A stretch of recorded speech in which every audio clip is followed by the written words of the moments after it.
My name is Ben Bungert. I'm the Director of Operations at Learn Launch Accelerator. Learn Launch Accelerator is an education technology accelerator specifically focused on early stage startups in Boston.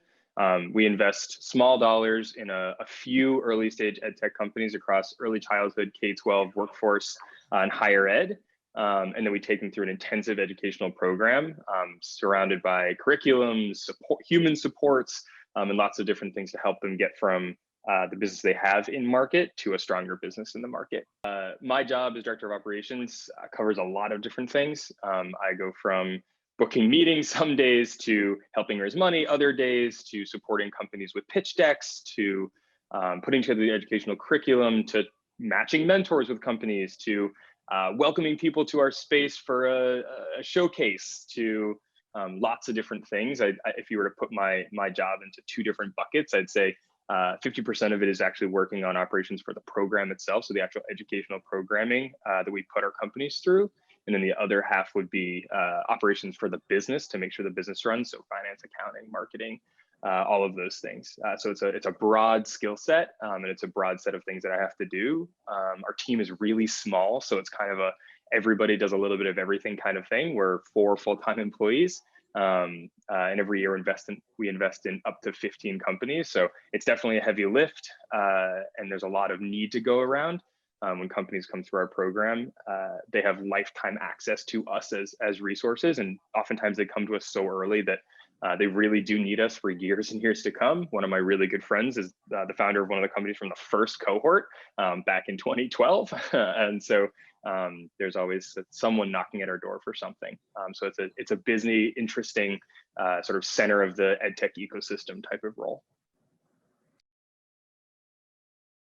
I love the diversity of things I get to do on a daily and hourly basis. If you saw my calendar, you'd know I'm kind of all over the place. So that's really one of my favorite things. The other is opportunity for new skill acquisition. There's so many different opportunities and so many different things I get to do or learn. And if I don't know how to do it, I either have to figure it out, or someone on the team can walk me through how to do it. So those are some of my favorite things about being at Learn Launch, besides the fact that there are amazing people, right? We're surrounded by some of the smartest people in the education and technology space. We get to do some good in the world in education. So not only do I get to do cool stuff, I get to do it around something that I find to be really, really, really interesting and impactful. And when I was at Northeastern, I sort of looked back when I was thinking about my next thing, and it was like, I don't know what I want to do. I don't know what industry I want to go into, but it seemed like I'd been around all sorts of educational things before. And so it was sort of a no-brainer that, okay, maybe I'm not an educator, or maybe I'm not whatever, but I'm definitely interested in the education space and what education actually is, and how it manifests itself in the classroom or outside of the classroom. Northeastern's a super safe environment. You know, you are running a club, you do have a budget, you do have a company, you do have all of these things, but you know, someone's playing defense for you most of the time back at home, who's supporting you in being able to just focus on that thing. But it was all perfect, right? The opportunity to sit in a boardroom style management meeting, or be able to hire people into the clubs, or get to work with lots of different startups and sort of understand what it takes to support a startup, right? I learned that at the Entrepreneurial Club, but I certainly learned that at IDEA, just the amount of need. So it sort of prepared me for a world in which I was going to get questions from every single person on the street about startups. Not that I'd ever founded one, right? Not that I had experience in actually founding a company, but did I have resources or know people who could help, right? So being that sort of connector. And so I think that the things I took part in at Northeastern were exactly the things that were going to set me up for success in the job I have now. And then because of those opportunities, I'd gotten access to things outside of Northeastern's walls. Was involved in the New England Venture Capital Association. And so not only were there things outside of the class that I could take advantage of that were clubs and opportunities, but those clubs and opportunities had resources outside of the university. And so it's just like this great network effect. When I was applying freshman year for jobs, I just wanted a job.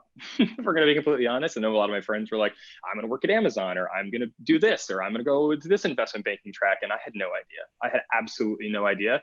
I remember crying in the Crensman Quad when I got my acceptance to EF. I was dead sure I was not going to get a co-op. And then I did, and I I was a mess in the quad because I was so relieved that I got this job at this company that I thought was the coolest thing ever, and happened to be in education. And it happened to be at a place that employed a ton of co-ops. And so it was a really interesting first experience. I think for me, once that sort of confidence set in that I could actually get a job, then I got to be not pickier, but a little bit more selective with the type of organization that I wanted to be a part of. I still didn't know what I wanted to do, but I started at EF. That was this huge organization. They have 35,000 employees worldwide, and almost 1,000 in Boston. They hired 50 or 60 co-ops or something. It's a crazy, crazy big organization, and it's super young. So I still have friends from EF who were in their 30s, and they were 10 years older than me at the time, but we had a lot of fun, and we're still really close. I think getting the experience from a really big company helped show me like what an office environment actually looks like. That's pretty formal. They're young and they're hip, but they're really formal in terms of like reporting structure and who is in charge of what. Is very hierarchical. And so that was a really interesting experience to get, and to know that if I wasn't in my seat at 9 a.m., they're going to dock me, right? That was, if you left early, they were going to dock you, right? I saw them fire a couple of people who kept showing up late, and I was like, and that's just part of the real world, right? So there's that one, and then and that was a wonderful experience. I wouldn't trade it for the world, and I stayed there for a year. And then I worked at a company called Fixu. Fixu was a startup that was in scaling mode. They went from 80 employees to 300 while I was there.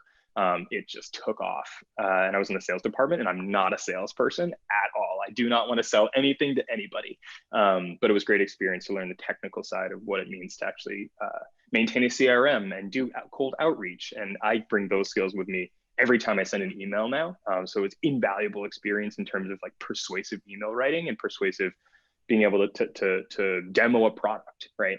Really, really applicable skills. Even if it was just 6 months, and I still look back on that and think it was one of the more valuable ones. If I were to travel, if I were to go back and tell my freshman self what to do, I think that it would be, I think I definitely held out a little bit longer in doing some things at Northeastern, like joining the Entrepreneurs Club. Once I was in that club, it was pretty quick that I was really in it. But I have this I'm a little bit of a laggard when it comes to like adopting new things. I'm not an early adopter, right? It takes me a while. And when you have a finite amount of time, it definitely, you need to take life and just do it. I definitely had the slight disadvantage in that I was coming in from a foreign country. I was abroad for a period of time, and then my close friends were just those people. And so I'd missed sort of the opportunity of getting out there. I wouldn't take the Greece experience away for anything. NUN was awesome. It was a wonderful, wonderful experience. It did take me a little while to get into it, but once I did, I was pretty deep into it. So I think I would tell myself to do it exactly like I did it, and maybe if I felt like it, get out of my dorm and go to an Entrepreneurs Club meeting sooner. But I was still figuring it all out. I think I don't have any regrets about my experience at all. I sort of laid it all out there and went for it. Sure, I'm sure there were things I could do better, but at this point, yeah. I think Northeastern has this wonderful sort of mentality that you can do anything and you should do it all now, and you should do it all as fast as possible. And that's not necessarily something Northeastern teaches you, but it's definitely in the startup environment. It's just the people that are around startups and the startup ecosystem at Northeastern. And I think I was resistant to that because I came from a place where my family's entrepreneurs, but they're not tech entrepreneurs. They're not trying to get somewhere as fast as they possibly can.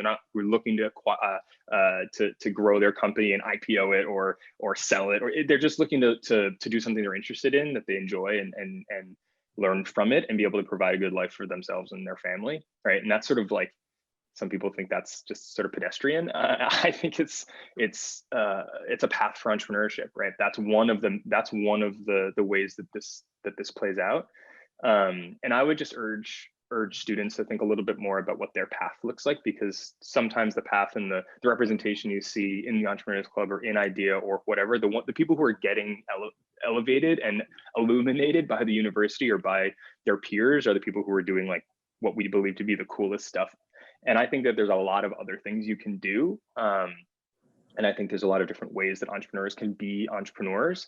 I also think that there's a a little bit of a, taking a step back and thinking about what is it that how can you utilize Northeastern's deep resources to build the thing that you want to build, if that's what you want to do. And if you don't want to build something now, that's okay, right? You don't have to be one of the 700 startups that's in idea, right? That you don't have to be one of those. I certainly wasn't, and I maybe at some point will be, but just because that's the thing that people are driving at doesn't mean you have to. I think this is going to sound bad, but I think don't set your sights too high or too far in the future.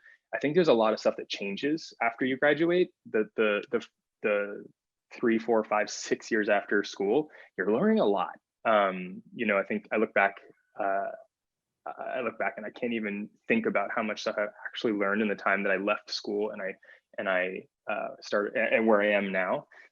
You grow in ways that you don't know you will, and I think that people have this sort of, let's go as fast as possible. Let's get to the next thing. Let's do this 2 years at this company. Let's get this skill. Let's go to this thing. And it just feels like a hamster wheel. And for me, I'm just sort of like, I'm just going to stay put and keep learning until I stop learning, or I'm not interested in the environment anymore, or what I'm working on. And that's my biggest piece of advice to people, is to just follow the thing in front of you. And sure, think a little bit farther in the future, but don't always be itching to get to the next thing, because you may be missing stuff in front of you. And I was always the antithesis of goals and plans. Mostly not that I don't have goals or plans, but that I don't write them down because they change so quickly. If I were to look back, if I were to be a senior 4 years ago, looking at where I am now, I don't think I could have imagined it, because I think I imagined a world where I went to a job after graduation, stayed there for a couple of years, and then went to the next thing. That was kind of like that's the cool thing to do, right? Hop from startup to startup and learn and sort of climb the ladder. And I just went to Learn, Launch, and stayed.